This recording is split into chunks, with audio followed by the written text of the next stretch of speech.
할렐루야, 주님의 이름을 찬양합니다. 귀한 주일 넷째 주 귀한 예배 나오신 여러분을 주님의 이름으로 환영합니다.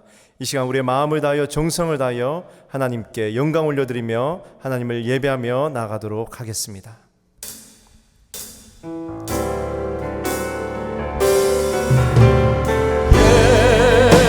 예수는 그리스도,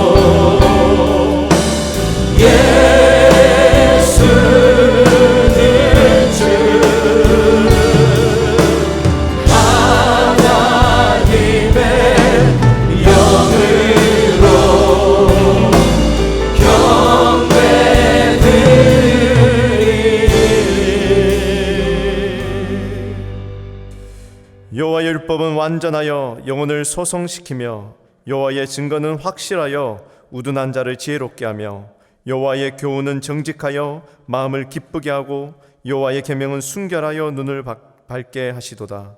나의 반석이시요 나의 구속자이신 여호와여, 내 입의 말과 마음의 묵상이 주님 앞에 연락되기를 원하나이다. 전능하신 하나님 아버지, 귀한 주일 하나님 아버지 앞에 나와 이 시간 예배하며 나가게 해주신 은혜를 감사합니다. 주님, 오늘 이 시간 드리는 모든 예배 하나님 아버지 앞에 정성을 다하여 드릴 때에 하나님 그 예배 드리는 초소초소마다 하나님 함께 하시고 임재하여 주시며 성령의 기름 부어 주셔서 하나님을 향한 마음과 그 열정들이 드려지게 하시고 하나님 흠양하기에 부족함이 없는 예배가 되도록 주님 인도하여 주시옵소서. 우리의 마음을 다한 예배, 정성을 다한 예배, 하나님만 바라보는 예배 되기 원합니다. 하나님 홀로 영광받아 주시옵소서. 감사드리며 예수님 이름으로 기도드리옵나이다. 아멘.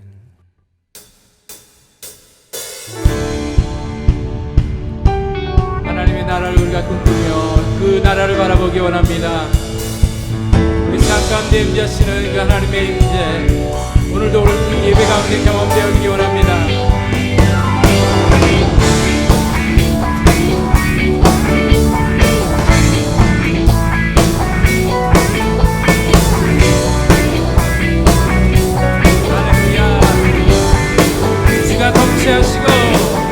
주가 통치하시고 다스리시는 나라, 주를 향한 찬양이 멈추지 않는, 고통과 아픔이 없는 하나님 나라. 먼저 그의 나라와 그의 의를 구할 때 모든 것 더하리라 말씀하신 주, 세상 염려 내려놓고 주께 경배해. 만왕의 왕 되신 예수여, 내 안에 임하소서. 주의 나라 내게 임할 때 나 외쳐 선포해. 하나님의 나라 내 안에 임으소서. 주가 다스리시는 그 나라, 주의 나라 임할 때 모든 두려움 사라져. 내 안에 주의 나라 세우시네.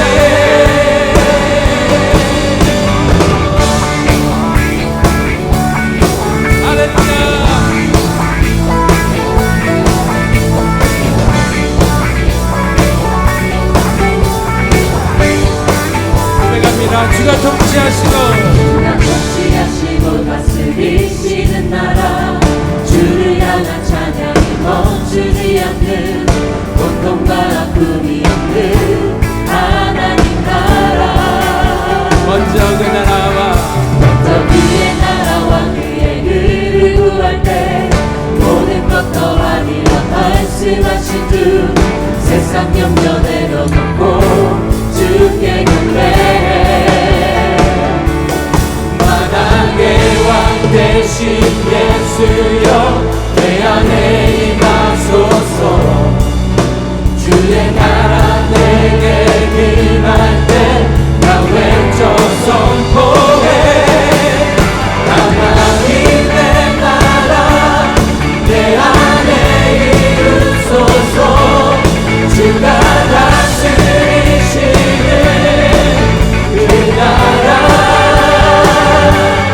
주의 나라 임할 때 모든 두려움 사라져 내 안에 주의 나라 세우시네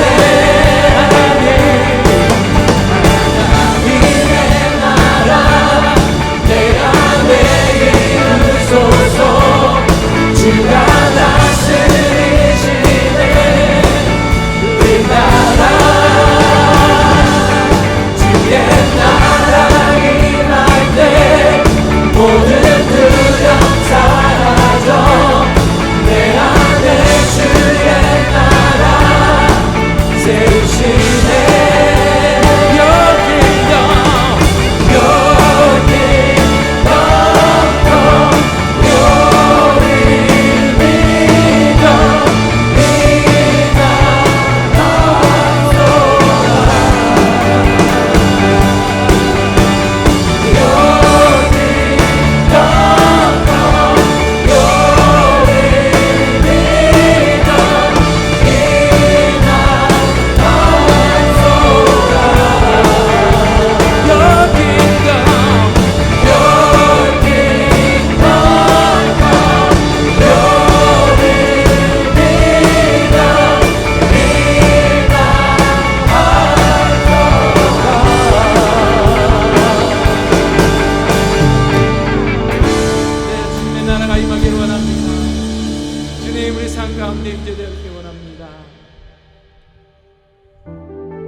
왕이신 예수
주의 나라가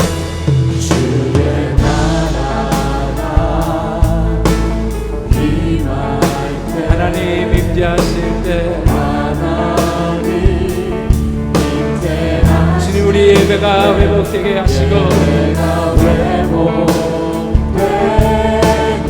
주님 우리의 삶에 기적이 일어나게 하소서.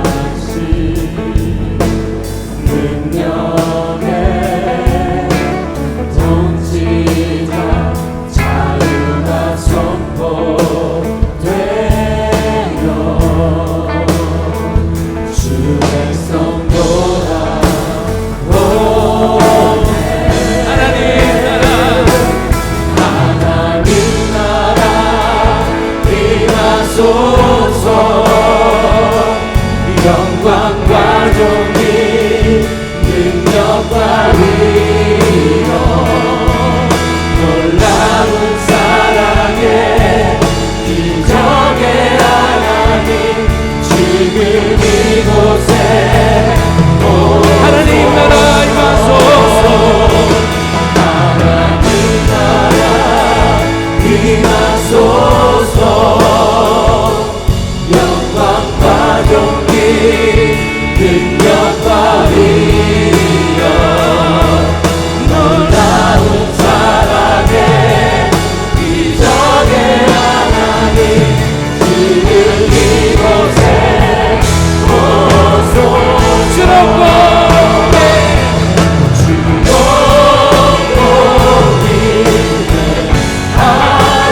오늘도 크게 외쳐 선포합니다. 하나님의 왕의 주 하나님 지금 주롭고 위대하시네. 즐겁고 위대하심을 그의 외쳐 선포하네.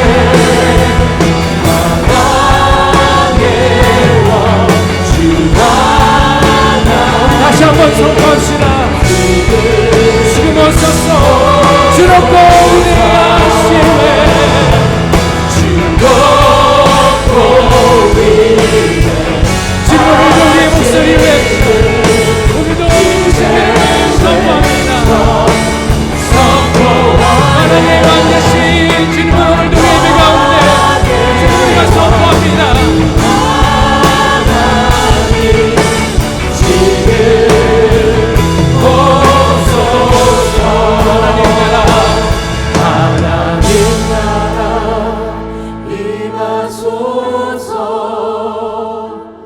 영광과 존귀 능력과 위력 놀라운 사랑에 기적의 하나님 지금 이곳에 오소.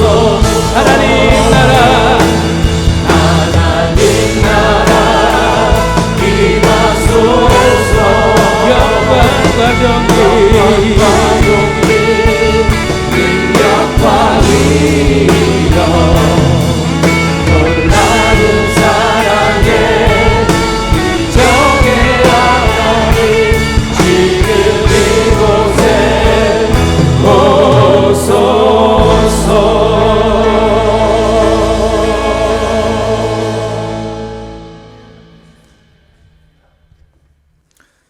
기도하시겠습니다. 여호와는 나의 반석이시요 나의 요새시요 나를 건지시는 이시요 나의 하나님이시요 내가 그 안에 피할 나의 바위시요 나의 방패시요 나의 구원의 뿌리시요 나의 산성이시로다. 아멘. 우리의 참 기쁨과 참 소망이 되시며 생명의 근원이신 여호와 하나님, 이 귀하고 거룩한 주일을 저희에게 허락하시고 오늘도 은혜의 보좌 앞에 불러주심을 감사드립니다. 이 시간 먼저 저희의 죄를 고백하고 회개하고 나아가길 원합니다. 저희의 교만과 어리석음으로 세상의 종욕에 빠져 주님의 십자가를 멀리하고 세상의 허망한 것들을 붙들고 살았음을 다시 한번 고백합니다. 이 시간 우리의 죄를 회개하오니 주님의 십자가 보혈로 용서하여 주시옵소서. 주님, 아직 세상은 코로나 바이러스로 고통과 두려움 앞에 무너지고 있습니다. 더욱이 이 미국 땅은 이런 상황 속에서도 안일함과 이기심으로 더욱더 심각한 상황으로 내몰리고 있습니다. 주님, 긍휼히 여겨주시옵소서. 이 무너지고 낙심하고 절망하는 이 세상일지라도 주님의 사랑으로 고통받고 불쌍한 이들을 만져주시고 주님의 능력을 바라보고 승리할 수 있도록 인도하여 주시옵소서. 계속해서 최전선에서 가장 힘들게 싸우고 있는 의료진들을 위해서 기도합니다. 그들과 함께 해주시고 능력 주시고 힘 주셔서 주님의 영광이 그들과 함께 할 수 있도록 축복해 주시옵소서. 장기화되는 코로나 사태 속에서도 경제적으로 또 힘들고 어려워진 가정들이 많습니다. 주님, 그들의 심령을 만져주시고 주님의 날개로 덮어 보살펴 주시옵소서. 그리하여 이 어려움 가운데서도 주님의 품 안에서 참 은혜와 자유를 누릴 수 있도록 축복해 주시옵소서. 또 이 코로나 사태 속에서도 몸을 사리지 않고 주님의 영광을 위해서 고군분투하시는 많은 선교사님들을 위해서 기도합니다. 오직 주님의 비전과 영광을 위해서 나아가는 그들과 동행해 주시고 그들의 섬김을 통해서 많은 길 잃은 양들이 주님의 자녀로 돌아가는 영광이 임할 수 있도록 하루빨리 닫혀진 선교의 문이 다시 활짝 열릴 수 있도록 인도해 주시옵소서. 주님의 은혜로 주일 현장 예배가 안전하게 조금씩 오픈되고 있습니다. 또 이번 주일부터는 3부 예배가 시작됩니다. 하루빨리 코로나 바이러스가 사라지고 이곳에 식었던 기도의 함성이 퍼지고 성령의 불꽃이 다시 피어날 수 있도록 주님 인도하여 주시옵소서. 보이지 않는 곳에서 묵묵히 성도들의 안전을 위해서 애쓰시는 성김의 손길들에게 축복을 더하여 주시옵고 주님의 몸된 교회가 다시 주님의 꿈과 비전을 향해 힘차게 쓰임받을 수 있도록 은혜 베풀어 주시옵소서. 박성근 담임 목사님을 위해서 기도합니다. 늘 영육간에 강건케 하여 주시고 주님 주시는 평강함으로 맡겨주신 사역을 기쁨으로 잘 감당하는 은혜를 베풀어 주시옵소서. 또 선포하시는 말씀을 통하여 듣는 모든 이에게 울림이 되고 주님의 영광을 위하고 이웃을 사랑하는 참 그리스도인의 삶을 살아가는 저희가 될 수 있도록 인도해 주시옵소서. 이 시간 예배를 위해서 기도합니다. 이 예배의 주인 되시는 오직 주님만을 바라보는 저희들 되게 하여 주시옵고 이 예배를 통해서 무너지는 이 세상 속에서도 어떠한 상황 속에서도 우리가 의롭게 당당하게 주님의 자녀로 서서 주님을 예배하고 감사하며 주님의 능력을 신뢰하고 승리하는 저희의 삶이 될 수 있도록 축복해 주시옵소서. 이 모든 말씀 사랑과 긍휼이 풍성하신 예수님 이름으로 감사하며 기도드리옵나이다. 아멘.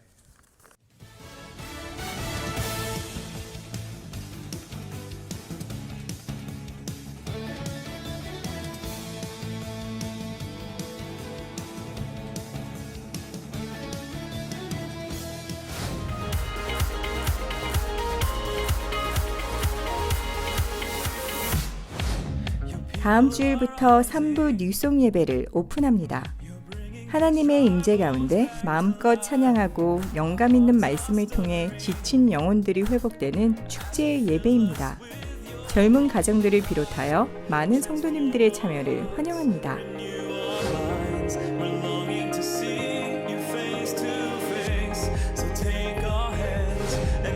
7월 한 달을 무릎 선교의 달로 정하고 선교사들을 위해 기도하는 시간을 갖습니다. 코비드-19 상황에서도 열악한 선교지에서 고군분투하고 계시는 선교사들을 위해 기도하고 후원하는 계기가 될 것입니다. 직접 선교지에 갈 수 없지만 우리의 기도와 후원을 통해서 선교의 문이 열리고 놀라운 역사가 일어날 것입니다. 7월 한 달을 무릎 선교를 위해 기도와 물질로 헌신해 주시기 바랍니다.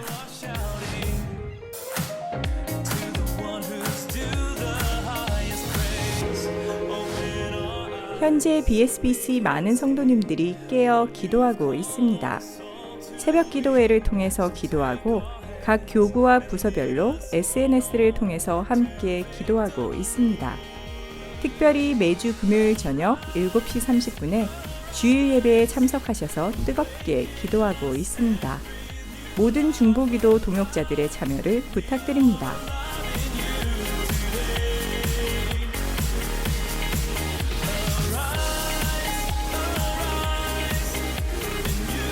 주님 안에서 행복한 한 주 보내시길 바랍니다. 오늘 귀한 예배 함께 하신 여러분 모두를 다시 한번 주님의 이름으로 환영합니다. 벌써 6월 한 달도 이제 마지막을 고하고 있습니다. 예년 같았으면 우리 선교팀들이 선교를 준비하고 기도하며 나갈 그런 시즌인데 금년은 그렇게 할 수가 없습니다. 그 대신에 7월 한 달을 우리 무릎 선교의 달로 정하고 우리 선교사님들과 선교지를 위해 기도하는 그런 시간을 갖습니다.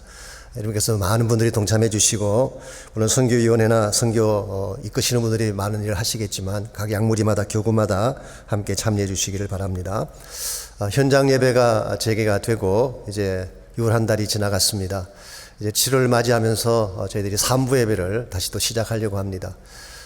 정말 어려운데도 불구하고 나와주신 여러분들 생각할 때 너무나 기쁘고 또 감사하기도 합니다. 참 교회를 사랑하는 분이 많이 계시는구나, 이렇게 교회를 위해 헌신해주시는 분이 계시구나, 이 사실이 제게는 굉장한 격려가 되고 힘이 됩니다. 그저께도 든 권사님 한 분이 헌금을 가지고 오셨어요. 제가 볼 때는 그분이 전 재산 같습니다. 이렇게 말씀하셨어요. 교회 사정이 어려울 텐데 밤에 잠이 안 와서 참다 못해서 가져왔노라고. 제가 헌금을 위해서 기도하다가 사실 울컥했습니다. 너무 마음이 감사해서 말이죠. 이런 분들이 교회를 지켜나가시는구나, 어려울 때 동지가 진짜라고 하는데 이런 분들이 교회를 써나가시는구나 생각할 때 참 감사한 마음이 저에게 있었습니다. 여러분께서 계속 기도해 주시고 힘들긴 하지만 여러분 예배를 위해 전심을 다해 주시기를 바랍니다. 연로하신 분들이나 또 기절 질환을 앓으시는 분들, 조금이라도 몸이 불편하신 분들은 나오시지 않으셔야 됩니다. 온라인으로 예배를 꼭 드리시고 또 형편이 안 되는 분들도 온라인으로 예배를 드리시기를 바랍니다. 그러나 가능하신 분들은 나오셔서 우리 본당이 아래층도 있고 2층도 있기 때문에 사실 스페이스는 문제가 전혀 없습니다. 그래서 여러분께서 가능하신 분들은 나오셔서 다시 예배를 살려주시고 또 교회가 다시 한번 새롭게 부흥할 수 있도록 협력해 주시기를 바랍니다. 이 시간 우리 헌금을 위해서 함께 기도하겠습니다. 하나님 감사합니다. 환난과 어려움에도 불구하고 저희들의 가정과 생업터를 지켜주시고 하나님 은총 가운데 살게 하신 것을 감사합니다. 오늘도 거룩한 주일을 맞이해서 하나님 예배하고자 사랑하는 귀한 주의 백성들이 주의 전을 향해 달려나왔습니다. 그들의 마음을 받아주시고 그들이 주께 올려드리는 이 헌물을 받아주셔서 하나님 영광 위에 사용하여 주시옵소서. 헌물의 모든 제목을 주님이 기억하시고 반드시 응답해 주시고 감사가 넘쳐나며 찬양이 넘쳐나며 어려운 가운데도 불구하고 믿음으로 승리하는 수많은 간증들을 담은 헌물이 되게 하여 주시옵소서. 감사하오며 예수님의 이름으로 기도하옵나이다. 아멘.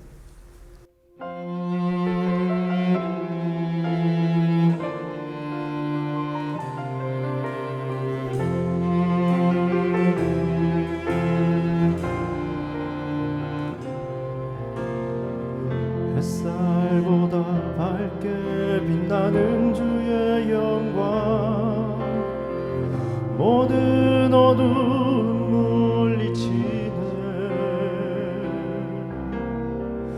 누구도 주 앞에 다가설 수 없네.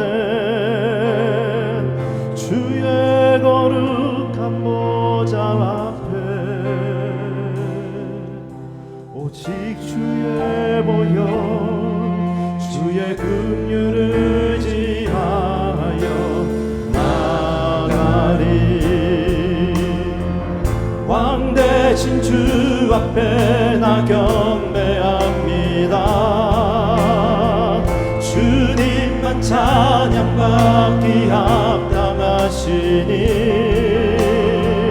큰 존귀와 영광 홀로 받으소서. 주 앞에 나 나아갑니다.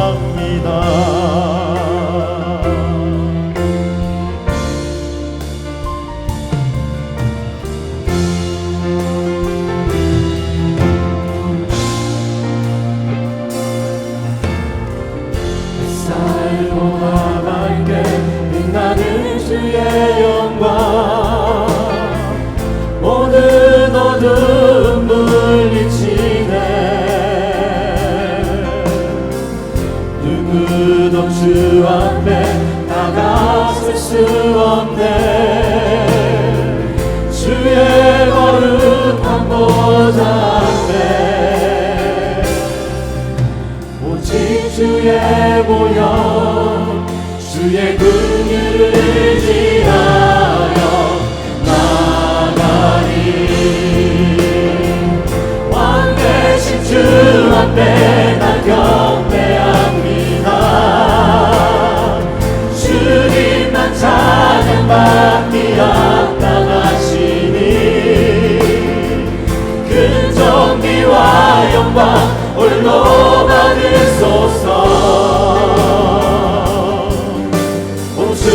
앞에 난 나아갑니다.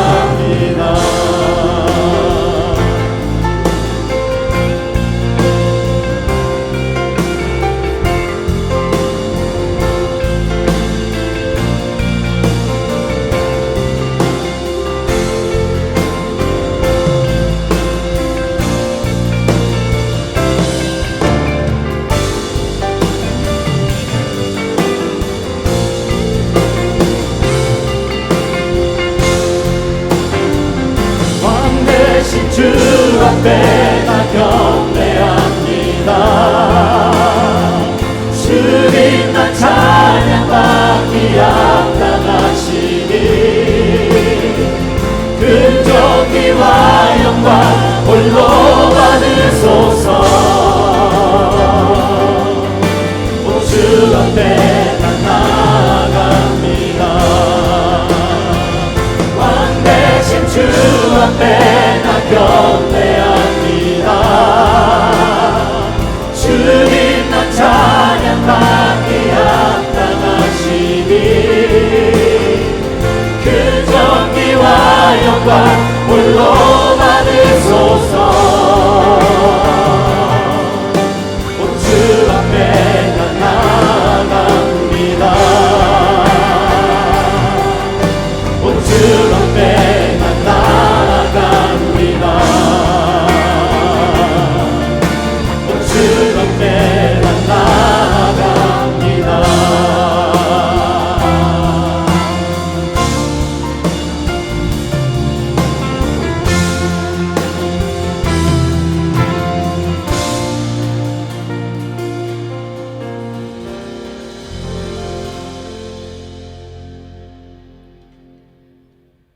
험한 세상의 다리가 되자. 고린도후서 5장 18절로 21절까지 말씀입니다. 모든 것이 하나님께로서 났으며 그가 그리스도로 말미암아 우리를 자기와 화목하게 하시고 또 우리에게 화목하게 하는 직분을 주셨으니 곧 하나님께서 그리스도 안에 계시사 세상을 자기와 화목하게 하시며 그들의 죄를 그들에게 돌리지 아니하시고 화목하게 하는 말씀을 우리에게 부탁하셨느니라. 그러므로 우리가 그리스도를 대신하여 사신이 되어 하나님이 우리를 통하여 너희를 권면하시는 것 같이 그리스도를 대신하여 간청하노니 너희는 하나님과 화목하라. 하나님이 죄를 알지도 못하신 이를 우리를 대신하여 죄로 삼으신 것은 우리로 하여금 그 안에서 하나님의 의가 되게 하려 하심이라. 아멘. 1968년도에 미국 전역을 소유하게 만들었던 두 가지 큰 사건이 있었습니다. 하나는 마르틴 루터 킹 목사님의 암살 사건이고 또 하나는 로버트 케네디 상원의원의 암살 사건입니다. 그해 4월 킹 목사님의 암살 사건으로 미 전역에 소요가 일어났습니다.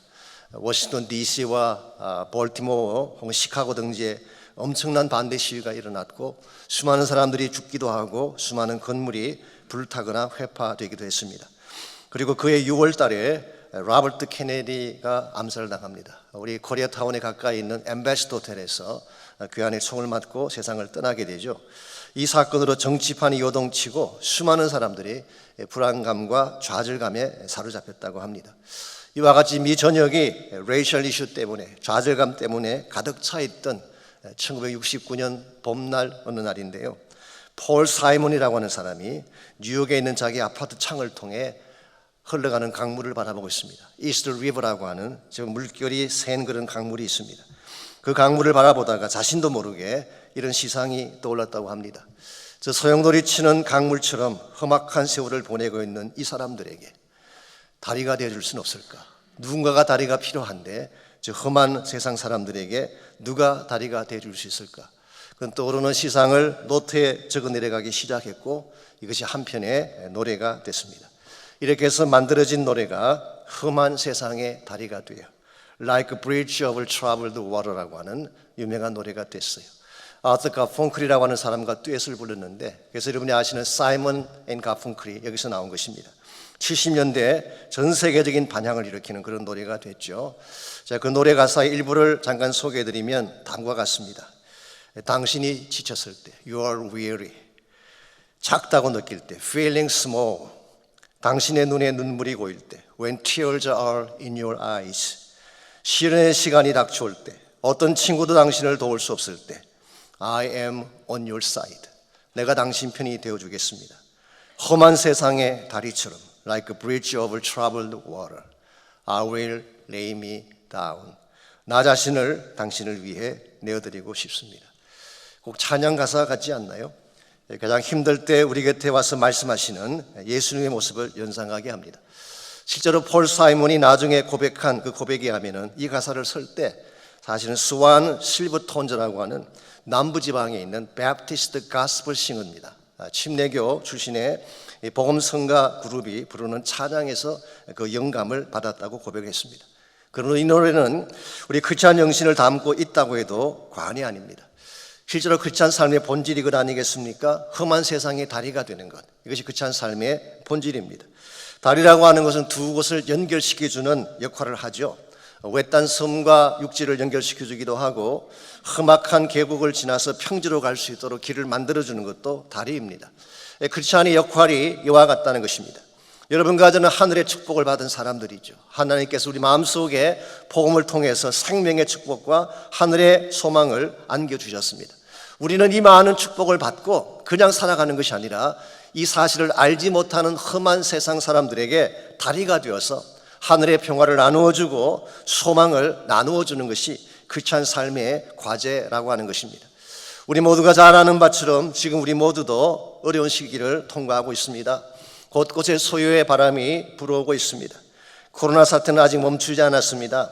지금도 사람들이 죽어나가고 있고 두려움과 공포가 우리의 마음을 붙잡고 있습니다. 인종차별의 소요도 아직 멈추지 않았습니다. 정치권도 불안하고 경제적인 전망도 어둡습니다. 이와 같은 여파로 말미암아 우리 개인의 삶이나 가정에도 크고 작은 풍랑들이 일어나고 있습니다. 이와 같이 온 땅에 수여하고 있는 이런 상황에서 여러분과 제가 크리스찬으로 해야 될 역할이 무엇일까요? 탄식만 하고 앉아있으면 될까요? 아니면은 세상을 정죄하고 비판하며 구경만 하고 있어야 될까요? 저는 둘 다 아니라고 생각합니다. 이런 때일수록 여러분과 저는 브릿지 역할을 해야 돼요. 험한 세상의 다리가 되어서 약한 세상에 평화를 나누어주고 소망의 빛을 던져주어서 이 땅이 다시 밝아지게 만들어야 하는 것입니다. 하나님 여러분과 저를 이것을 위해 불러주셨습니다. 그러므로 우리는 이 땅을 살면서 트러블 메이커로 살아서는 안 됩니다. 혹은 세상과 단절된 채 무관심하게 살아가도 안 됩니다. 험한 세상의 다리가 되어서 평화를 나누고 희망을 선포해야 합니다. 이것이 하나님이 여러분과 저를 부르신 목적인데 우리가 어떻게 하면 이 험악한 세상의 브릿지가 되어서 약한 세상에 평화를 나누어주고 소망을 나누어주며 살아갈 수 있을지 오늘 같이 봉독한 본문을 통해서 이것을 함께 나누어 보려고 합니다. 오늘 같이 읽은 본문에 보시면 험한 세상 속에서 우리 모두가 해야 될 바른 역할이 무엇인가 여기에 대한 말씀이 기록되어져 있습니다. 먼저 20절을 보시면 사도 바울은 이 땅에서 우리의 역할을 다음과 같이 소개를 하고 있습니다. 그러므로 우리가 그리스도를 대신하여 사신이 되어 하나님이 우리를 통하여 너희를 권면하신 것 같이 그리스도를 대신하여 간청하노니 너희는 하나님과 화목하라고 했어요. 이 말씀이 하면은 우리는 그리스도를 대신한 사신이 되었다.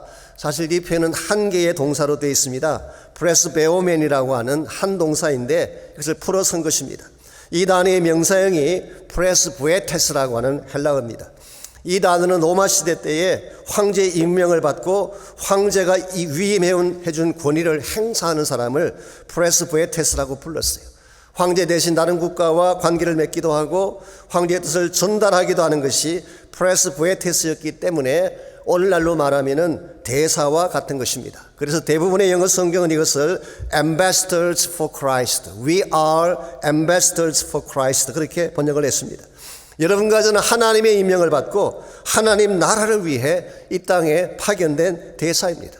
로마 황제의 파송을 받은 사신과는 비교도 안 될 천국의 대사라는 것입니다. 우리에게는 엄청난 특권이 주어져 있습니다. 마태복음 28장 18절에서 20절 말씀에 보면은 예수님은 여러분과 저를 이 땅에 파송하시면서 하늘과 땅의 모든 권세를 주신다고 하셨어요.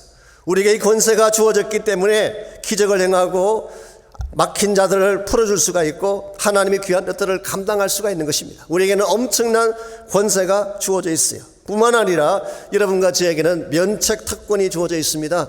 마치 외교관에게 면책 특권이 주어져 있는 것처럼 이 세상 사람이 우리를 함부로 다룰 수가 없고 함부로 우리를 체포할 수가 없습니다. 누구든지 그리스도 안에 있는 자는 누구도 정죄할 수 없다고 했습니다. 하나님 품 안에 존재하는 저희들이기 때문에 요한 1서 5장 18절 말씀은 악한 자가 우리를 건드리지도 못한다고 하셨어요. 그러므로 여러분과 저는 그리스도 안에서 하나님 안에서 안전하게 삶을 살 수 있도록 보장받은 것입니다. 무엇보다 여러분과 저에게는 십자가와 부활이라고 하는 복음이 있습니다. 이 복음이 세상을 살리는 힘이고 어두운 세상을 밝히는 소망이 되는 것입니다. 하나님 여러분과 저에게 이와 같이 엄청난 차원의 프리빌리지드 특권들을 부여하신 후에 우리에게 책임을 부과하셨습니다. 그것이 바로 하나님 나라를 대표해야 될 책임이죠. 대사라고 하는 사람은요, 자신의 뜻을 나타내는 자가 아닙니다. 자신을 보낸 자를 대변해야 되며 자신의 국가를 대변해야 되는 것입니다. 이러면서 여러분과 저는 나를 위해 사는 존재가 아니라 나를 파송하신 예수님을 대변해야 되고 하나님의 나라를 대변해야 되는 것입니다. 그래서 우리의 행동 하나 말 한마디는 중요한 것입니다. 사람들은 우리를 보고 하나님을 평가하기 때문이죠. 무엇보다 하나님은 여러분과 저에게 화평의 복음을 안겨주셔서 이 복음을 전가할 사명을 우리에게 주셨습니다. 그래서 이 땅은 아직 하나님을 알지 못하는 가운데에 처참하게 살아가고 있지만 하나님 여러분과 저에게 복음이라고 하는 엄청난 축복을 허락해 주셔서 이 복음을 가지고 이 땅 가운데 내려가서 하나님과 우리 사이에 닫혔던 담을 허물고 막혔던 담을 허물고 새로운 브릿지를 놓으라고 하는 것입니다. 마치 예수님께서 십자가를 통해서 하나님과 이 세상의 다리가 되신 것처럼 여러분과 저의 삶도 이 세상과 하나님 사이에 브릿지가 되어져서 이 세상 사람들에게 복을 나누어주고 평화를 나누어줘야지 참 크리스찬답게 산다 그렇게 말할 수가 있습니다. 여러분과 저의 삶은 어떤지 모르겠습니다. 과연 우리의 삶이 이 세상을 향한 축복의 브릿지 역할을 한다고 말할 수가 있을지, 사악하고 험악한 세상을 바라보며 탄식하고 비판만 하고 있지는 않는지, 하나님께서 여러분과 저를 통해 정말 보고 싶어 하시는 것은 오히려 그들 가운데 내려가서 평화를 만들고 생명의 복음을 전달함으로써 하나님 나라를 만드는 브릿지가 되기를 원하고 계십니다. 우리의 삶이 험한 세상의 다리처럼 하나님께 바르게 쓰임받으려면 무엇이 필요할까요? 오늘 본문에 보시게 되면 우리가 험한 세상의 다리로 살아가는데 꼭 필요한 몇 가지 원리를 소개하고 있습니다. 첫 번째가 화목의 심령이 필요합니다. Mind of reconciliation. 우리 마음이 먼저 평화가 있어야지 세상에도 평화를 나눌 수 있다, 그런 뜻입니다. 내 마음이 깨어지고 상해 있으면요 세상에 평화를 나눌 수가 없어요. 내 안에서부터 깨어진 것이 나오기 때문에. 그래서 우리가 1차적으로 해야 될 것이 하나님과 화목하는 것입니다. 그래서 18절 말씀 보겠습니다. 모든 것이 하나님께로서 났으며 그가 그리스도로 말미암아 우리를 자기와 화목하게 하시고 그랬어요. 자, 여기 보게 되면 모든 것은 하나님이 시작하셨다 그렇게 말씀하고 있습니다. 사랑도 하나님이 먼저 시작하셨어요. 구원도 마찬가지, 언약도 마찬가지, 계시의 말씀도 마찬가지입니다. 하나님 모든 것을 다 준비하신 후에 하나님이 손을 내미신 거예요. 하나님이 내미신 손을 붙잡는 것을 우리는 믿음이라 그러는 것입니다. 여러분께서 하나님이 내미신 손을 붙잡기만 하면, 즉 믿음으로 붙잡기만 하면 놀라운 축복과 역사가 여러분 삶 속에 일어나는 것입니다. 오늘 본문에서 하나님은 화목의 제안도 하나님께서 먼저 하셨다 그렇게 오늘 성경은 기록합니다. 이 화목이란 말, reconciliation, 이 말은 깨어진 관계를 회복한다, 원수관계가 평화롭게 변한다, 그런 뜻이에요. 그래서 현대의 영어 성경 보게 되면 make peace라고 번역하기도 했습니다. 하나님께서 이 화평을 먼저 시작하셨어요. 하나님께서 예수님을 통해서 여러분과 저에게 평화를 주시기 위한 모든 준비를 하시고 여러분에게 손을 내미신 것입니다. 우리가 어떻게 하기만 하면 이 하나님의 평화를 받을 수 있을까요? 손을 내밀어 붙잡으면 되는 것입니다. 믿음으로 받아들이면 하나님의 평화가 우리 심령 속에 찾아오는 것입니다. 사실 우리 인간의 마음은 많은 부분에서 깨어져 있습니다. 죄악과 상처 때문입니다. 오늘날 행복해야 될 가정에 어려움을 겪고 위기를 겪는 이유가 무엇인지 아십니까? 환경 때문이 아닙니다. 마음이 상해 있기 때문에 관계가 깨어지는 것입니다.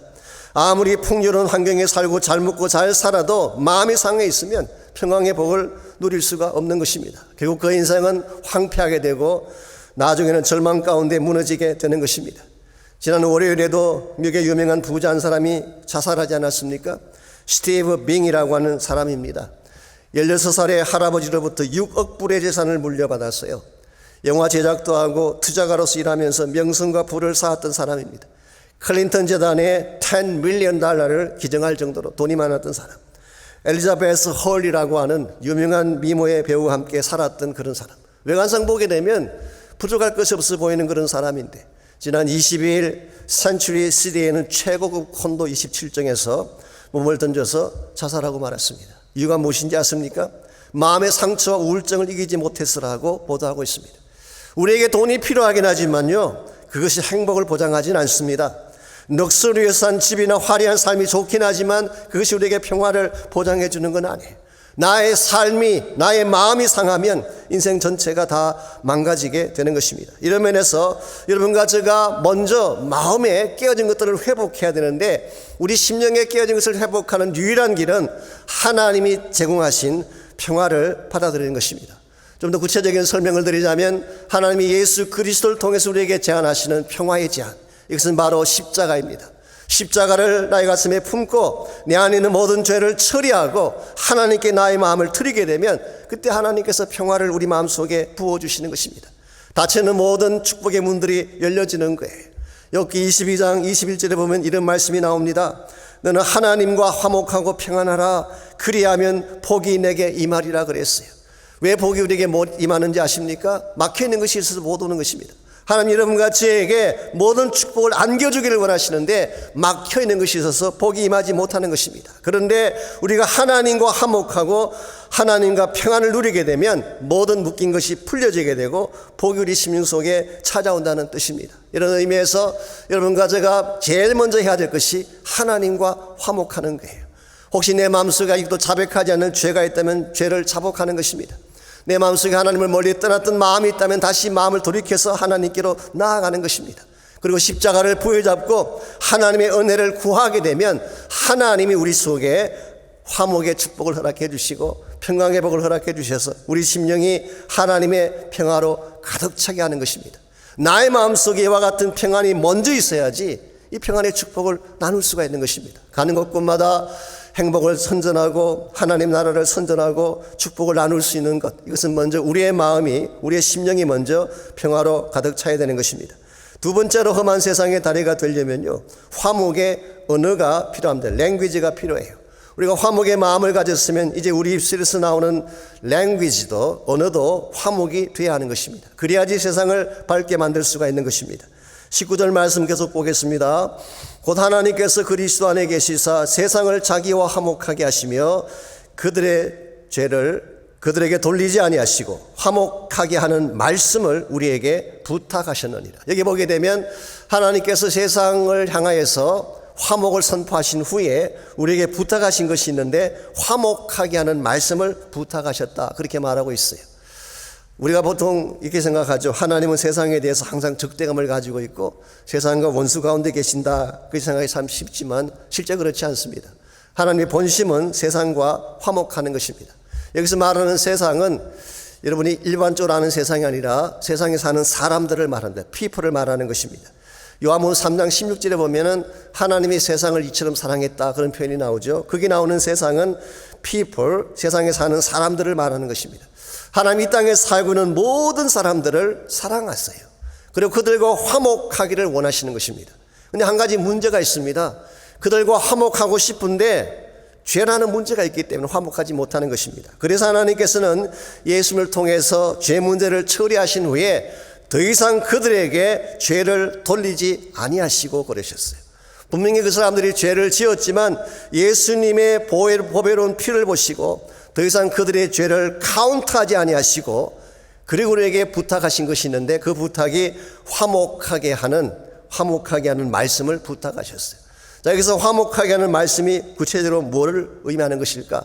어떤 분은 이것을 복음이라고 해석하기도 합니다. 복음이야말로 하나님과 원수된 관계를 다시 하나 되게 만드는 화목의 메시지 아니겠습니까? 이런 면에서 복음이라고 보는 것도 괜찮습니다. 그러나 또 한 가지 해석은 좀 더 범위를 넓혀서 복음을 포함해서 우리 크리스찬 입술에서 나오는 모든 말을 화목의 말씀이다, 그래서 화목의 메시지라 그렇게 해석하는 것입니다.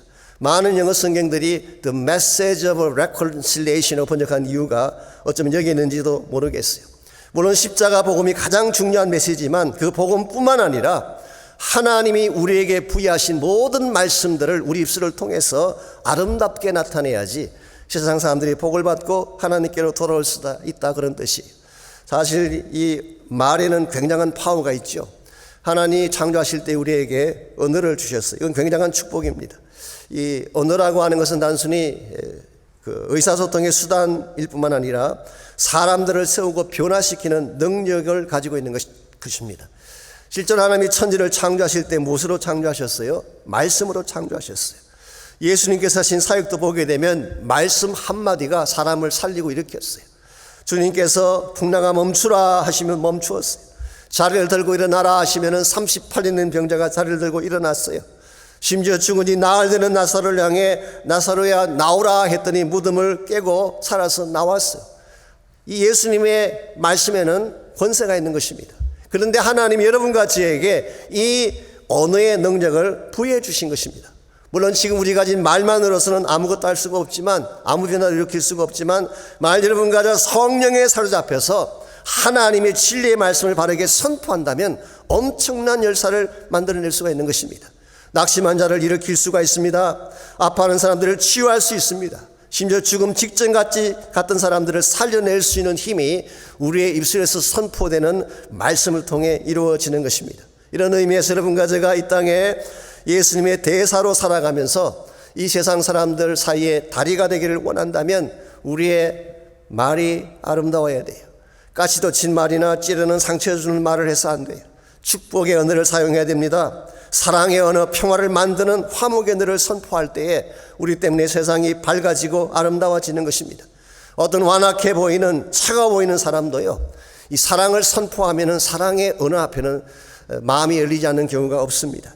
제가 신학교에서 공부를 할 때 수업 시간에 교수님이 영화 한 편을 보여주셨어요. 제 기억으로는 그 퍼스널 이벤젤리즘, 전도학 시간이었던 것 같은데요. 그 영화 제목이 오래된 영화입니다. 여러분 모르실 거예요 아마. The Cross and Switchblade라고 하는 그런 영화, 십자가와 칼이라고 번역된 영화입니다. 이 스위치블레이드라고 하는 것은 깡패들이 쓰는 그 재크 나이프라 그러죠. 탁 누르면 칼이 튀어나오는 것. 그걸 스위치블레이드라고 하는 것입니다. 그 영화는 데이빗 윌커슨이라는 목사님의 실화를 바탕으로 만든 것입니다. 이 데이빗 윌커슨 목사님은 원래 펜실베니아에 있는 시골에서 목회하시는 분이신데 어느 날 타임지에 난 기사를 읽다가 충격을 받습니다. 뉴욕의 할렘가에 있는 7명의 청소년들이 한 아이를 살해하고, 청소년들이 말이죠, 재판을 받는다는 그런 기사를 보게 됐어요. 그때 그는 마음의 충격을 받고, 아니 이럴 수가 있나? 어떻게 어린아이들이 이렇게 끔찍한 일을 행할 수가 있단 말인가? 누군가 저들을 돕지 않는다면 저 아이들의 미래가 어떻게 될까? 마음속에 엄청난 부담이 생겼어요. 그때 성령께서 말씀하시기를 가라는 것입니다. 그래서 모든 사역을 다 놓고 그는 거의 무작정 뉴욕 할렘가로 달려갔습니다. 가보았더니 그야말로 정말 처참한 상황들이 그 앞에 펼쳐졌어요. 10대 갱들이 있고, 마약 중독자들이 있고, 알코올 중독자들이 있고, 프라스티튜트, 갈 때까지 간 버려진 사람들이 그 안에 가득 차 있었어요. 그래서 이들을 위해 틴 챌린지라고 하는 사역을 만들고 그들을 섬기고 돕는 일을 시작했습니다. 그가 섬겼던 사람 중에 한 명이 니키 크루즈라고 하는 악명 높은 갱단의 두목이었어요. 이 사람은 8살 때 엄마에게 버림을 받고 뉴욕으로 건너와서 마우마우스라고 하는 갱단에 들어갔어요. 스위치블레이드라고 하는 칼을 휘두르면서 살인, 폭력, 마약 안 해본 것이 없는 냉혈한이었어요. 이와 같은 사람을 변화시키는 것이 가능할까요? 거의 불가능합니다. 그런데 성령께서 주시는 사랑의 메시지를 선포하면 가능해요. 처음에 윌커슨 목사님이 니키를 찾아갔을 때 니키는 윌커슨을 쫓아냈어요. 두 번째 갔을 때는 침을 뱉고 모욕적인 말을 퍼부었어요. 근데 또 찾아갔습니다. 그랬더니 총을 머리에 겨누면서 쏘아버리겠다고 했어요. 그래도 또 찾아갔어요. 윌커슨 목사님이 찾아갈 때마다 니키에게 한 말은 딱 하나밖에 없어요. Jesus loves you. 예수님이 너를 사랑한단다. 예수님이 너를 사랑한단다. 나중에 니키 크루즈가 고백한 간증을 들어보시면 아시겠지만 그때 제가 가장 듣기 싫었던 단어가 사랑이라는 단어. I hate the word love. 사랑이라는 단어를 미워한다. I hate my mother. I hate everybody. 나의 마음속에는 미움밖에 없다. 그런 고백을 했어요. 엄마에 대한 사무친 상처 때문인 것 같습니다. 8살의 어린 나이로 엄마에게 버림받고 가출할 때 그는 두 가지를 결심했대요. 절대 사랑은 하지 않는다. 두 번째로 절대 울지 않겠다. 이와 같이 살아왔던 니키가 어느 날 윌커슨 목사님의 기도를 받게 됩니다. 물론 본인이 원해서 받은 건 아니에요. 싫다는 것을 억지로 윌커슨 목사님이 니키의 머리에 손 얹고 기도를 한 것입니다. 근데 사실은 기도가 아니었어요. 손을 얹은 채 Jesus loves you, Jesus loves you 이 한마디만 계속 반복하며 사실은 우신 것입니다. 10분 15번을 그렇게 기도하는 중에 성령께서 강력하게 역사하시고 그 순간 니키가 그 자리에 무릎을 꿇고 울기 시작했어요. 8살 이후 한 번도 울지 않았다는 그가 통곡하며 울음을 터뜨린 것입니다. 사실은 사랑이 그리웠던 것입니다. 사실은 그도 인간답게 살고 싶었던 것입니다. 결국 니키는 손에 잡았던 스위치 블레이드를 땅에 내려놓고 십자가를 붙잡게 되고 나중에 목사가 되어서 미국과 남미 지역을 다니면서 복음을 전가하며 살게 된 스토리입니다. 그래서 영화 제목이 The Cross, 십자가와 스위치 블레이드. 근데 마지막 메시지가 뭔지 아십니까? The cross is stronger than the switchblade. 칼보다 훨씬 더 강력한 파워가 십자가의 사랑에 있다. 여러분, 이것이 사랑의 파워예요. 어떤 완악한 마음도 사랑 가운데 깨어지지 않을 마음이 없습니다. 어떤 차가운 심령도 어떤 냉혈한도 하나님의 사랑 앞에는 마음이 열려지게 되는 것입니다. 오늘 여러분과 제가 이 세상 사람들에게 던져야 될 메시지가 뭘까요? 바로 하나님이 당신을 사랑한다고 하는 사랑의 메시지를 전해야 하는 것입니다. 우리 주변에는 니키가 없을까요? 있습니다. 상처받고 버림받고 누군가 가서 한 번만 손을 잡아줘도 주께로 돌아올 울면서 주님을 고백할 사람들이 우리 주변에 많이 있는 것입니다. 그들에게 필요한 것은 복음의 메시지, 사랑의 메시지입니다. 여러분과 제 마음속에 이 복음이 분명히 있어서 이 복음을 가지고 메시지를 바르게 전달한다면 이 땅이 밝아지고 아름답게 변할 수가 있습니다. 여러분과 제 삶이 험악한 세상에 불일지가 되어서 이 땅을 밝게 만들려면 1차적으로는 우리 자신이 먼저 하나님과 화목해야 돼요. 십자가 은혜로 내가 먼저 구원받고 그리스도의 평강이 우리 마음속에 가득 차야 하는 것입니다. 두 번째로 우리 입에서 나오는 말이 사랑의 언어, 화평의 언어가 되어야 됩니다. 마지막 세 번째로 필요한 것이 있습니다. 우리가 험한 세상의 다리가 되어 살려면 화목의 사역이 필요한 것입니다. 즉 실제적으로 화목을 만들어내는 일을 해야지 세상이 변할 수 있다, 그런 뜻입니다. 우리 18절 말씀 하반부를 보시게 되면 우리에게 화목케 하는 직분을 주셨다는 표현이 나와요. 화목케 하는 직분을 주셨다. 여기 직분이라고 하는 것은 타이틀이나 직함을 말하는 것이 아니라 섬김의 역할을 말하는 것입니다. 헬라 말로 디아코니아라는 이 단어는 ministry, 사역이라고 번역할 수도 있고 혹은 service, 섬김이라고 번역할 수도 있고 혹은 waiting on the table, 음식을 준비하고 식탁을 섬긴다, 그렇게 해석할 수도 있어요. 실제로 누가복음 10장 40절에 보시면요, 마르다가 음식을 준비하는 일을 할 때에 이 단어가 사용됐어요. 디아코니아라는 단어가 사용됐어요. 그러므로 여러분과 제가 화목을 만들어내려면 실제로 섬겨야 되는 것입니다. 실제로 낮아져야 되는 것입니다. 기꺼이 내 자신을 내어주며 희생과 헌신을 수반할 때에 이 사역의 열매가 맺혀지게 되는 것입니다. 사실 저희 한국 땅이 변화된 것도 누군가가 희생하는 사역을 하셨기 때문이에요. 과거에 선교사님들이 저희 나라에 오셔서 많은 일을 하지 않았습니까? 제가 지금 와서 생각해 보니까 정말 그분들이 대단했다, 그런 생각을 하지 않을 수가 없습니다. 작년에 제가 한국을 잠깐 나갔을 때에 양화진이라는 곳을 들러서 왔는데요, 거기는 선교자 기념관이 있고 실제로 한국에서 사역하셨던 선교사님들의 묘가 거기 있죠. 그 많은 묘들 중에 어떤 묘는요, 가족 전체가 묻혀진 묘가 있어요. 그리고 거기에는 3살밖에 되지 아니한 어린아이의 묘도 거기 있습니다. 왜 어린아이 거기 묻혔을까요?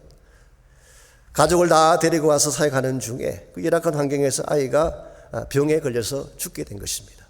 정말 좋은 환경을 여기에 두고 편안하게 살 수 있는 자기 나라를 두고 왜 미개하고 질병이 창궐하는 그 땅에 와서 자녀가 죽어가는 질병을 보면서도 그들은 끝까지 그 사명을 했을까요? 아마 첫 번째 이유는 하나님에 대한 사랑 때문일 것입니다. 그러나 또 한 가지 이유는 우리가 이 역할을 하지 아니하면, 이 복음의 불일치가 되지 아니하면 이 땅 사람들이 살 수 없기 때문에 그들은 자신들을 희생하며 자신들의 삶을 바쳐서 복음을 전한 것입니다. 이런 면에서 오늘 한국이 잘 살게 됐다고 큰 소리 치지만요, 한국에 큰 교회가 많다고 자랑을 하지만 우리가 꼭 잊어서는 안 될 것이 이것입니다. 그들이 흘렸던 피와 땀을 잊어서는 안 돼요. 여러분, 그저 이 사실을 바로 안다면 이제 우리도 어떤 삶을 살아야 될까요? 우리가 그런 은혜를 받았는데, 그래서 우리가 다시 회복이 되어지고 축복의 자리까지 이르게 됐는데, 이와 같은 복을 받은 여러분과 제가 이제는 어떻게 살아야 될까요? 우리도 하늘나라의 대사가 되어서 온 땅의 화목과 평화를 전하며 살아야 되는 것입니다. 우리가 이와 같이 살아야 될 이유는 이와 같은 삶을 살았을 때 하나님이 여러분과 저를 인정해 주시기 때문에 그렇습니다. 21절 말씀 봅니다.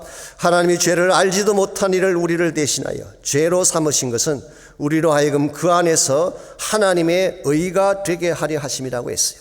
죄를 알지도 못하는 예수님, 이노선트하신 예수님을 우리 때문에 죽게 하신 이유가 있습니다. 이와 같은 구원의 사건을 통해서 우리의 삶이 하나님의 의가 되게 하려 하십니다. 여기서 하나님의 의라고 하는 것을 물론 칭의로 그렇게 볼 수도 있습니다. 우리가 예수 믿게 되면 의롭게 되지 않습니까? 즉 justification, 예수를 믿음으로 의롭게 되는 사건, 이렇게 볼 수도 있을 것입니다. 그러나 제 개인적으로는 오늘 문맥을 볼 때에 바울이 지금 사역에 대한 이야기를 쭉 해나가다가 갑자기 칭의를 다룰 이유가 없습니다. 그래서 오늘 본문에 나오는 의라고 하는 단어는 사실은 하나님의 인정하심, 그런 뜻입니다. 즉 하나님께 인정받는 삶을 righteousness of God이라고 표현한 것입니다.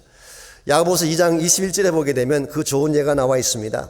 아브라함이 그 아들 이삭을 제단에 바칠 때에 행함으로 의롭게 하심을 받았다. 행함으로 의롭게 됐다는 표현이 나와요. 어떤 분은 이 말씀을 보면서 보라고 행함으로 의롭게 되는 것이지 믿음으로 되는 게 아니다, 그렇게 이야기하는 분도 계시지만 그것은 야고보서를 잘못 이해하신 것입니다. 야고보가 말하는 거기에 의롭다는 그 표현은 사실은 justified, 그 말은 인정받았다, 그런 뜻이에요. 프루브 받았다. 하나님이 인정하셨다. 하나님 앞에 나의 믿음이 프루븐 되었다. 그런 뜻을 가지고 있는 것입니다. 실제로 야고보가 인용했던 그 본문인 창세기 22장을 보시게 되면 아브라함이 이삭을 바친 이 순종을 보고 뭐라고 말씀하셨어요? 이제야 너가 하나님을 경외하는 줄 알게 되었다. 아브라함의 믿음이 이 순간에 프루븐 되었다, 그런 뜻이에요. 여러분과 제가 예수님 만나고 은혜를 받았습니다. 구원을 받았습니다. 내가 정말 구원받은 자가 되었다는 것을 확증하려면 뭐가 필요하다는 것입니까? 내 삶 속에 하나님이 인정하는 사역이 있어야 된다, 그런 뜻이에요. 오늘 하나님 여러분과 저를 구원하신 후에 그냥 이 땅에 살다가 천국 오라고 부르신 건 아니에요. 사역을 하라고 부르신 거예요. 사명을 주신 것입니다. 우리에게 주어진 가장 큰 사명은 하나님과 단절된 이 세상 가운데 들어가서 천국의 브릿지가 되는 것입니다. 복음의 브릿지가 되고 축복의 브릿지가 되어서 하나님과 디스커넥트 되었던 그 사람들에게 소망을 안겨주고 평화를 안겨주고 참된 사랑을 안겨주는 사명, 이것이 오늘 여러분과 저에게 부과된 사명이라고 할 수가 있습니다. 우리 주변에도 많은 분들이 하나님과 단절된 가운데 살고 계세요. 가진 것도 많고 많은 것들을 배웠음에도 불구하고 방황해하고 힘들어하는 이유가 무엇인지 아십니까? 하나님과 디스커넥트 되었기 때문에. 그들이 정말 필요로 하는 것은 복음의 브릿지, 복음을 통해 그들이 다시 살아나고 하나님께로 돌아오는 것입니다. 18세기 영국의 찬송가 작가 중에 윌리엄 카우퍼라고 하는 분이 계십니다. 우리에게는 별로 알려지지 않은 찬송가 작가인데요. 어릴 때 어머니가 돌아가셨어요. 그리고 나서 아버지 밑에서 학대를 받으며 자라는 바람에 조금 멘탈리 문제가 생겨서 정신병원에 들어갔던 그런 분이에요. 마음에 주어진 극심한 고통과 절망감을 이기지 못해서 이 사람이 런던에 있는 브릿지 위에서 자살을 시도한 것이 한두 분이 아니었다고 합니다. 엄청난 디프레션과 불안감에 살던 그런 사람인데요. 이분이 한 번은 존 뉴턴이라는 사람을 만나게 됐어요. 존 뉴턴이 누군지 아시죠? 한때는 노예 상인이었고 우리가 알고 있는 Amazing Grace라는 찬양을 직접 지었던 인물이 존 뉴턴이죠. 이 존 뉴턴이 예수님 만난 후에 그는 그 올리라고 하는 타운에 들어가서 50년 동안 사역을 하셨어요. 그래서 이분이 존 뉴턴을 만나면서 마음에 변화가 일어나기 시작했어요. 이 존 뉴턴의 간증을 들으면서 예수 없이 사는 삶이 얼마나 비참하고 절망적인가를 잘 들었던 이 사람이 마음속에 예수님 만나게 되면서 예수님이 아니면 주실 수 없는 마음의 평안을 누리게 된 것입니다. 그래서 이분은 존 뉴턴이 사역했던 그 올리 타운에 들어가서 남은 여생 동안 68편의 찬송을 짓고 천국으로 갔습니다. 그분이 지었던 찬양 중에 하나가 오늘 밤 우리가 함께 부르기를 원하는 258장입니다. 샘물과 같은 보혈은 주님의 피로다. 이 샘의 죄를 씻으면 정하게 되겠네. 정하게 되겠네. 죄 속함 받은 백성은 영생을 얻었네. 샘 솟듯 하는 피곤새 한없이 있도다. 한없이 있도다. 오늘 이 세상을 밝히는 빛은 여기 있습니다. 정치가 할 수 없어요. 경제가 아무리 발달해도 이 세상을 바꿀 수 없습니다. 아무리 많은 지성을 쌓아도 이 땅을 바꿀 수가 없는데 험악한 가운데에, 무너진 가운데에 절망을 향해 살아가는 사람들을 바꿀 수 있는 유일한 한 가지 길은 예수의 보혈밖에 없습니다.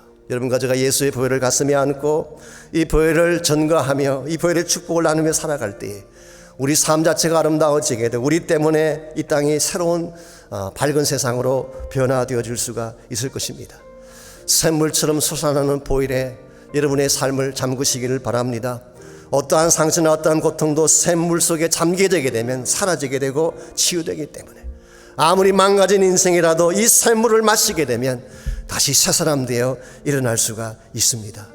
이 시간 여러분 가운데 혹시 아직도 상한 심령을 가지고 이곳에 나오신 분이 혹시 계신다면 혼자 힘으로 거센 파도를 이기려고 힘겹게 투쟁하다가 절망하고 좌절된 가운데 계신 분이 혹시 있다면 이 아침 여러분을 사랑하시는 예수 그리스도 앞으로 나오시기를 바랍니다. 이 보혈의 능력을 받으시기를 바랍니다. 그리고 마음의 치유가 일어나지고 다시 새로운 생명의 능력을 얻어서 하나님 영광 위에 살 수 있도록 여러분 자신을 헌신하며 새롭게 결단하는 시간 가지시기를 바랍니다. 이 시간 함께 기도할 때에 하나님의 보혈을 내 마음속에 부어주십시오. 상한 나의 심령 속에 주의 보혈을 뿌려주셔서 내 모든 상처가 치유되게 하시고 죄악들이 도말되게 하시고 참 예수의 사람답게 경건하게 깨끗하게 살 수 있는 힘을 달라고 기도하시기를 바랍니다. 또한 여러분 기도할 때에 하나님 내가 부족하지만 이 험악한 세상에 브릿지가 되기를 원합니다. Like a bridge of the troubled water. 험악한 세상에 물결치는 파도치는 이 세상 가운데에 하나님 나라의 브릿지가 되어서 평화를 전가하게 하시며 사랑을 전가하게 하시며 포음을 전가하며 살 수 있는 힘을 달라고 기도하시기를 바랍니다. 또한 저희 교회가 이 세상의 브릿지가 되어서 이 교회를 통해서 수많은 복음의 역사들이 일어나게 하시고 수많은 사람들을 그리스도 앞으로 인도할 수 있는 참 하늘나라의 다리와 같은 교회가 될 수 있도록 기도해 주시기를 바랍니다. 우리 다 같이 한 목소리로 우리 합심해서 결단의 기도 함께 드립니다. 하나님 감사합니다. 죄 많고 많은 우리를 예수의 보혈로 깨끗하게 하시고 새 사람 되게 만들어주신 것을 감사합니다. 우리 안에 선한 것이 없습니다. 내 안에 아름다운 것이 아무것도 없습니다. 주의 보혈로 다시 씻겨주시고 주의 샘물 같은 보혈로 깨끗하게 하셔서 내 마음이 새로워지게 하여 주시기를 원합니다. 나의 속심령 가운데에 하나님만이 주시는 평강이 가득 넘쳐나서 이 평화를 가지고 세상의 평화를 나누게 하시고 내 마음속에 주어진 이 사랑의 감격을 가지고 수많은 사람들을 섬길 수 있도록 도와주시며 아직도 방황하는 가운데 있는 자들, 상처 가운데 있는 자들, 험악한 세월을 보내고 있는 사람들에게 여기에 소망이 있습니다. 여기에 사랑이 있습니다. 예수의 복음을 전가하며 선포할 수 있는 우리 모두가 되게 하여 주옵소서. 오늘 밤에 보혈의 영광이 우리 가운데 임하기를 기도합니다. 하나님의 영광의 임재가 있기를 기도합니다. 찬양하는 중에 마음이 열려지게 하시고 주의 보좌를 보게 하시고 하나님의 영광을 향해 결단하며 나아갈 수 있는 아름다운 시간 되게 하여 주시옵소서.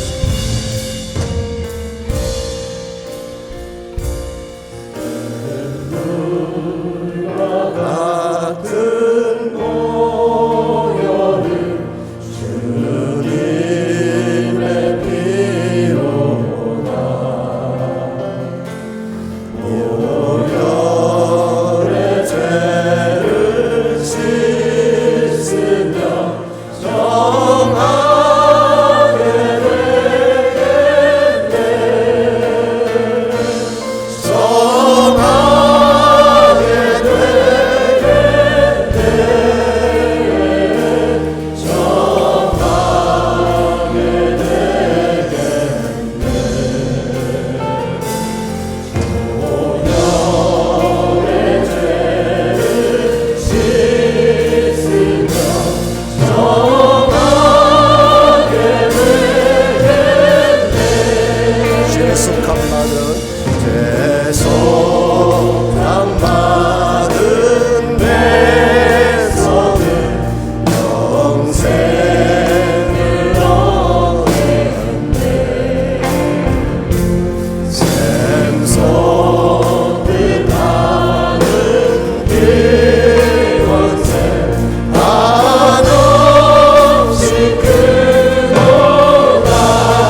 하나님 감사합니다. 우리 심령 가운데에 천하보다 귀한 복음을 심어주시고 하나님의 거룩한 사랑을 심어주시고 하늘나라의 거룩한 비전을 심어주셔서 이 땅에 살고 있지만 천국 대사로 살게 하신 것을 감사합니다. 허무한 세상, 무너지는 세상, 정말 험난한 가운데 떠내려가는 이 세상을 관망하지 않게 도와주시고 우리 모두가 브릿지가 되게 하셔서 사랑을 전하게 하시며 복음을 전하게 하시며 주의 나라 소망을 전가하게 하여 주셔서 주 예수 다시 오시는 그날까지 하나님의 사람답게 주의 나라 백성답게 아름답고 거룩하고 경건하게 살아갈 수 있는 저희 모두 되게 하여 주시옵소서. 이제는 우리 구주 예수 그리스도의 은혜와 하나님 아버지의 무한하신 사랑과 성령님의 충만한 임재하심이 이 밤 주 앞에 나와 주님을 예배하고 돌아가는 모든 사랑하는 주의 백성 한 분 한 분에게 그들의 가정과 삶의 터전과 자녀들과 자손들 위해 무엇보다 주께서 피로 값주고 사신 이 귀한 몸된 재단 위에 이제로부터 우리 주님 다시 오시는 그날까지 항상 함께하여 주시기를 살아계신 예수님의 이름으로 간절히 축원하옵나이다. 아멘.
주의